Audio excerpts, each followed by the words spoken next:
odayaal ku soo dhawaada barnaamijkii diblomaasi.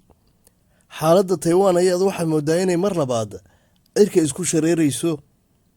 indhawaalaba dowladda Shiinuhu waxay ahayd mid ku mashquulsanayd dowlad-tusyo ciidan oo ay ka waday jasiiradda.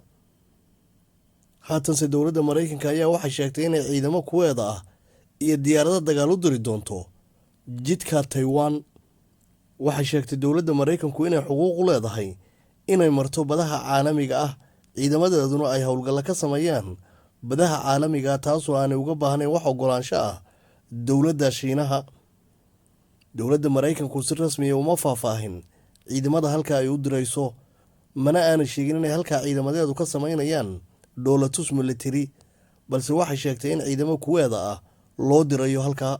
dowladda Shiinaha oo horeyba uga caraysnayd booqashadii Taiwan ay soo booqatay haweeneyda guddoomiyaha ka ah aqalka koongareeska dalka Maraykanka ayay tan waxay noqonaysaa mid caradeedii sii laba jibaarta. xilli walbana waa mid xaalad cusub ay ka dhalan karto aagga Taiwan. dhibaato weyn oo la xiriirta arrinta Taiwan oo ka dhex dhacda dowladaha Shiinaha iyo Maraykanka ayaa waxaa ugu dambeysay sanadku markuu ahaa 1996kii, xilligaasoo madaxweyne Taiwanese oo kasoo noqday booqasho uu ku tegay dalka Maraykanka dowladda Shiinuhu ka carootay.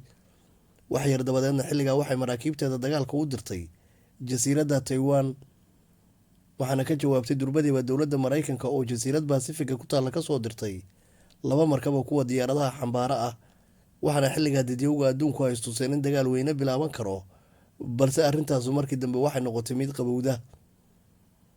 haatanse dowladda Shiinaha aynu naqaana ma aha dowladdii Shiinaha ee 1996kii, waa dowladda ugu dhaqaalaha badan waqti xaadirkan, haysatana ciidamada ugu awoodda badan adduunka.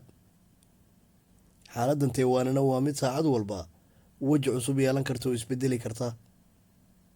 dowladda Maraykanka ayaa iyadu waxay caan ku tahay inay hadbadan daadsato dal adduunka ku yaal, gaar ahaan dowladaha Ruushka iyo Shiinaha ayay si weyn isugu hawshaa inay danahooda baabi'iso.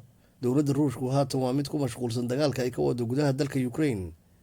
dhowaantan shirkii ka dhacay magaalada Madrid oo gaashaanbuurta NATO ay ku shirtay khatar weyn uma arag dowladda Ruushka, balse waxay magacaabeen dowladda Shiinuhu inay tahay tan waqti xaadirkan kula tartamaysa ka talinta adduunka.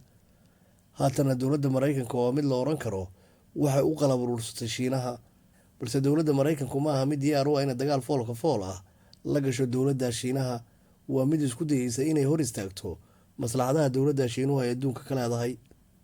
dowladda Shiinuhu waa dowladda dhoofisa adduunka waxyaabaha ugu badan. markaynu ku hadlayno badeecadaha, dagaal dalka ka qarxaana waxa uu ku sababi karaa adduunka gaajo, fakhri iyo saboolnimo baahsan. daawadayaal, waxaynu indhaha ku haynaynaa xaaladdan kasoo cusboonaatay Taiwan, annagoo idinla wadaagi doono wixii warar sugan oo xaqiiqa aanu ka helno. fadlan muuqaalka like gareeya ku xirnaada kanaalka mahadsanidin.